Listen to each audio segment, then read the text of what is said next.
He spoke to her from the mouth of the world, from the mouth of creation, of what was to come. The roof tiles were rusting, and it was the season of the hunters.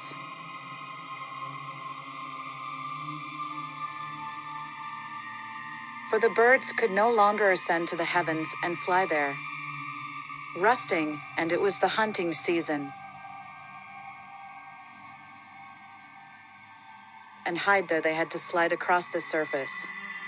It was a question of sliding across this surface. He hadn't read for several months.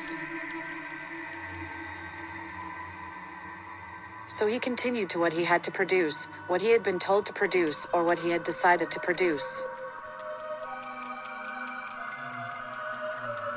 Time was moving backwards.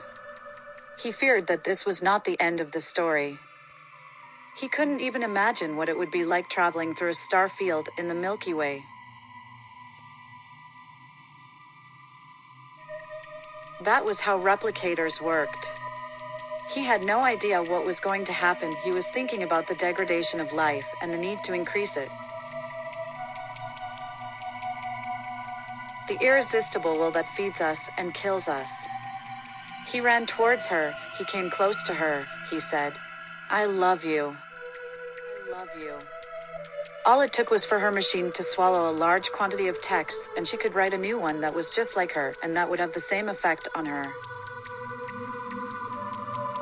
That sounded like him, and that he would be saying for the first time, he knew it. He assumed that he was a caterpillar about to metamorphose, because he felt nothing. He had taken a good look at the room, which still didn't remind him of anything. He wanted to crawl to her feet and beg her to heal him. She had waited for this. There was nothing left but an image floating in his weary brain. It wasn't madness that made him talk. To borrow was to borrow from the birds. There was very little missing from his hesitation to make it complete. Between images of today, there had to be at least one that was like a path to perceive them. The sky had an infinite quality.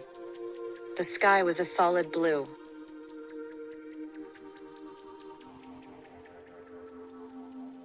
She understood with what intoxication he was seeing his of passion prevail. He opened his eyes in a clear autumn landscape.